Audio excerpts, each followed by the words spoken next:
Last week in Deep Tech News, Meta signed an enormous deal to buy Amazon's Graviton CPUs. Welcome to Strata Signals. This week, the return of the CPU. Okay, some quick history. A few years ago, when AI got big, it threw off the balance in the logic IC market.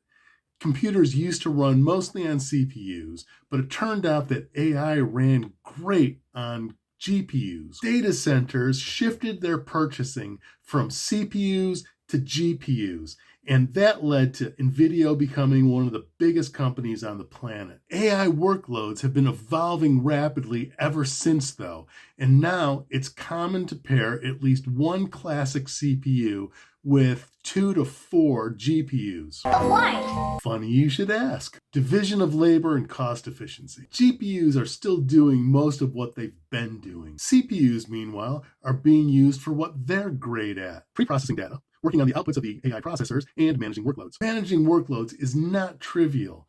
These GPUs go for as much as $50,000 each, and a data center might have thousands upon thousands of them. So the upshot here is that CPUs have become vital adjuncts to GPUs in AI processing. It's also important to note that just as there's a division of labor between GPUs and CPUs, there are different types of CPUs that fulfill different roles in AI processing. That has opened up new opportunities for everybody who isn't NVIDIA. AMD has been thriving in this area all along. Intel may have been struggling, but this is where it's been struggling towards. That's one of the reasons why Intel stock surged last week. All of this is also the reason for ARM's surprising announcement a couple weeks ago. ARM had been selling just pure IC designs, but now it's going to sell its own chips. Its first announced customer is Meta. Then,